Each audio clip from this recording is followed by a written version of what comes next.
En el reportatge d'avui tindrem l'oportunitat de veure de prop com són els drons que una empresa catalana ha desenvolupat per tal d'aplicar-los a l'agricultura o al manteniment de xarxes de distribució elèctriques. També coneixerem com gestionen la gran quantitat de dades en formes d'imatge que han de fer servir les empreses per tal que puguin ser útils per a l'objectiu a assolir. MAP va néixer amb un principi universitari. Dos dels socis fundadors de la companyia, mentre estaven realitzant els seus estudis universitaris, van començar a divagar possibles aplicacions en el camp dels UAVs. D'aquella idea que va néixer en una universitat com la que tenim aquí a la Universitat Politècnica de Catalunya, al final es va convertir en el que és ara actualment un projecte empresarial i un projecte empresarial dels més ambiciosos que n'hi ha a tota la península. Doncs inicialment en el projecte que es va començar a néixer dins d'una universitat els objectius eren posar en pràctica els coneixements acadèmics que estaven transmetent a la universitat. Actualment els objectius de la companyia passen per ser una empresa escalable, ser una empresa internacional i tindre una escalabilitat mundial. Aquest és un dron especialment dissenyat per agricultura, on bàsicament tenim les parts bàsiques d'un dron, que és tot el sistema de propulsió, que vindria directament de la bateria, que veiem que està col·locada aquí baix. Després la bateria aquesta, a través d'una placa de distribució, distribueix l'energia a cada un dels motors. A través del variador es controla la velocitat a la que giren aquests motors i les pròpies hèlixs. La configuració de tot el sistema de propulsió ens afecta des de l'autonomia, les característiques del sensor que pots aixecar, etc. Després tenim tota una part que és més de control, que és la que mana i la que fa que realment el vol sigui factible, que és des de la controladora de vol, com veiem aquí baix, està una mica amagada, no? La controladora de vol ens permet estabilitzar el dron, és la que a través de diferents sensors, ja sigui un sensor GPS, sensors amb la IMU, la brújula, etc., en diferents sensors, doncs permet orientar i estabilitzar el propi dron.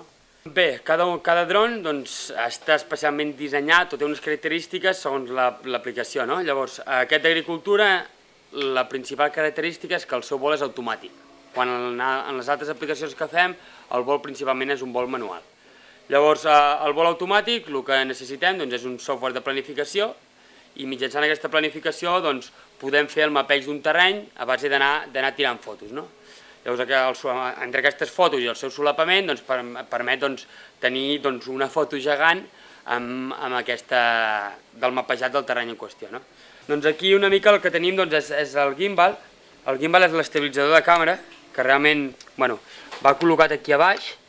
Ara mateix no el tenim implementat perquè és un dron versàtil que hi podem penjar diferents sensors i segons el sensor utilitzem un estabilitzador o un altre. Les característiques del dron en general ens permet portar un cert pes, ja sigui un pes que varia entre els 500 grams i el quilo i mig en aquest dron en qüestió. Llavors, específicament aquesta gimbal és capaç d'estabilitzar un sensor d'entre 200 i 300 grams i, com veiem, només té estabilització en els dos eixos. De fet, si això ho volguéssim veure correctament, la gimbal va col·locada del revés i el que sempre està fent, com que és una gimbal per agricultura, està mapejant i estabilitzada cap al terra. Bé, el tema de les bateries actualment és una mica la limitació que tenen els drons, els multicòpters elèctrics. En aquest cas portem una bateria de 10.000 mAh, 6S, que el que ens permet és volar aproximadament entre els 10 i 12 minuts. Aquest mateix dron el podem configurar amb una bateria una mica més gran, de 12 o inclús de 16, i això ens allarga l'autonomia fins a 20 minuts. Evidentment, tota relació, això va proporcional a la càrrega que tu hi portis. Realment varia molt, de 100 grams poden variar fins a 2-3 minuts de vol. Llavors això és realment un punt molt crític per al tema drons.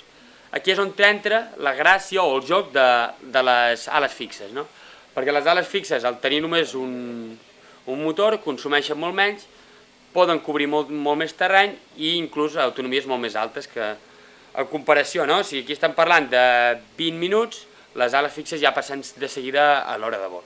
Principalment, EMAP el que desenvolupa són solucions d'alt valor afegit per diferents indústries, combinant la tecnologia UAV, és a dir, la tecnologia dron, principalment, amb tecnologies de la informació, les noves tecnologies de la comunicació, que el que permeten és tota aquesta informació que nosaltres capturem i obtenim en diferents camps, doncs processar-la de manera òptima perquè sigui una eina eficient de cara als nostres clients. Aquesta és la gran fortalesa i el gran fet diferencial d'EMAP. A on treballem? Doncs EMAP es centra la seva activitat principalment en dues indústries. Una és en el camp agrícola, on les nostres solucions són donar als agricultors unes recomanacions per les quals ells saben com abonar o com gestionar les seves parcel·les i els seus cultius per tal de guanyar eficiència dins dels seus conreus. Per l'altra banda, és dins el camp de la infraestructura de manteniment crític, és a dir, aquí les nostres solucions són informes tècnics els quals detecten les anomalies de, per exemple, una infraestructura com poden ser les xarxes elèctriques d'alta tensió. Les imatges que prenen els drons són només el primer pas en un entregable.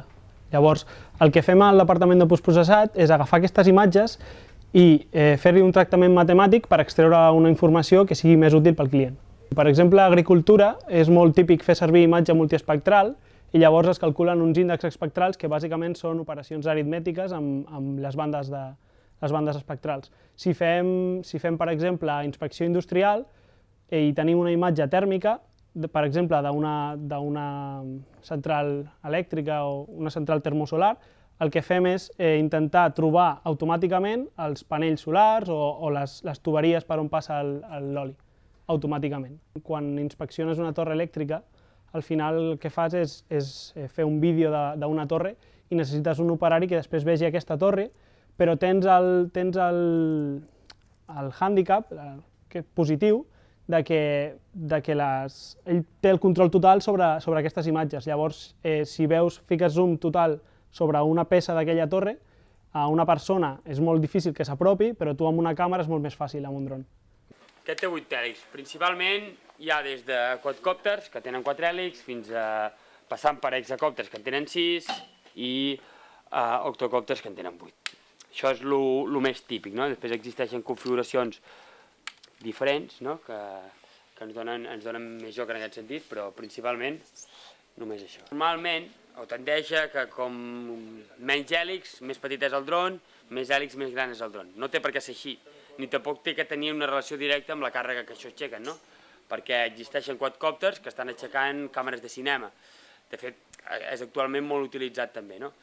Llavors, quan utilitzes una o quan utilitzes l'altra? Sí que segurament en un passat era més això, no? Com més motors, més força, més pes pots penjar. Actualment, el que comento, molts quadcòpters que porten càmeres que pesen molt. Simplement posen motors més grossos i hèlixs més grans.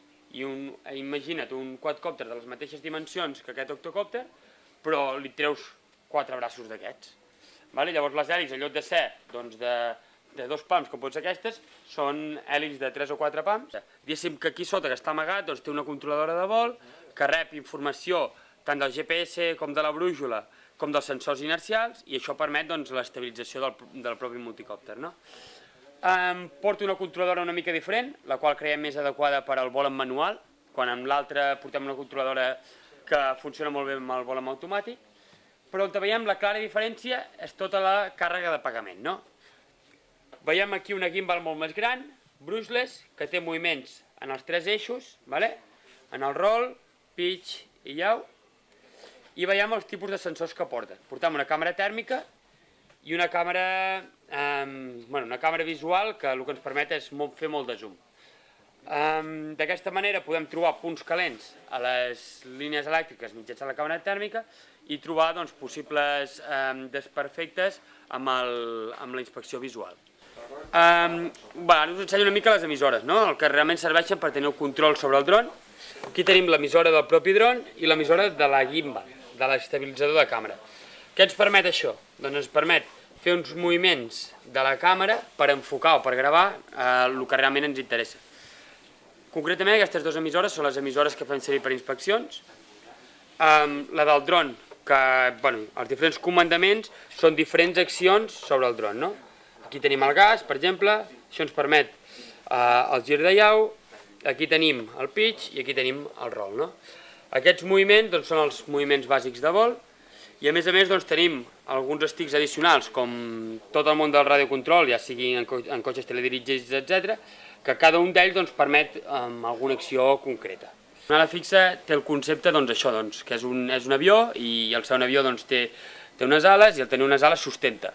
Quan un dron, un multicòpter, perdoneu, no té aquesta capacitat. Si un multicòpter es queda sense energia, no té la capacitat de sustentar. Llavors aquí realment és un punt de fiabilitat a favor de l'ala fixa. Cadascuna de les empreses té uns baremos que has de seguir. Per exemple, si tens un aïllador i falta una dels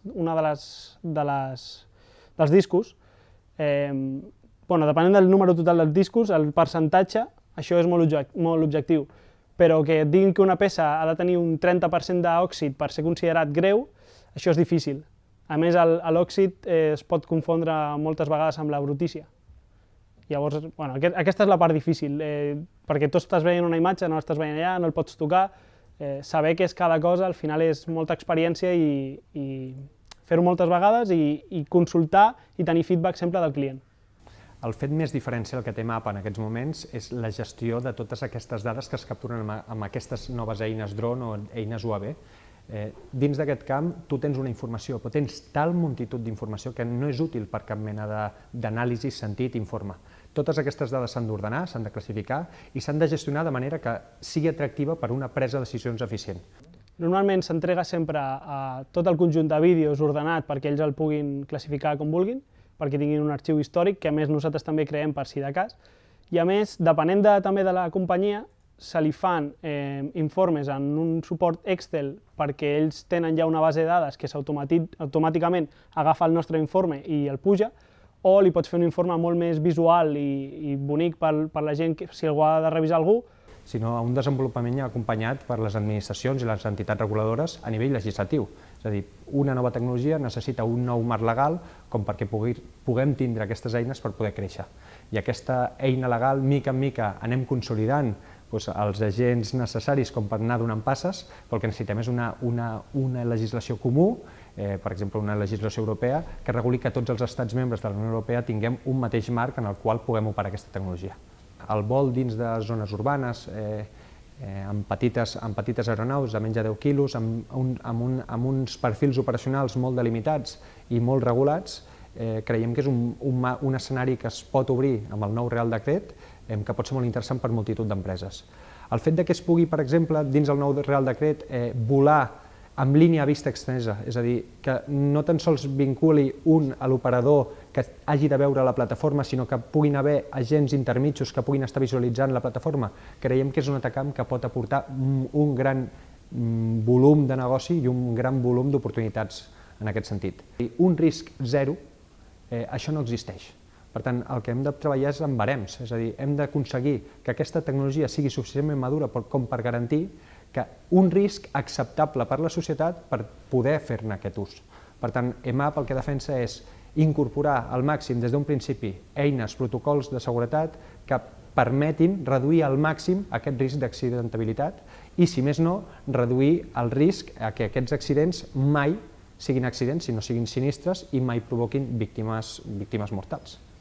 És millor un dron que un avió o que un satèl·lit? Tot sempre té una resposta, que és depèn. Depèn de la funció que nosaltres vulguem donar i la informació que necessitem capturar per tal de donar l'entregable que s'ajusti a les necessitats que té cada client.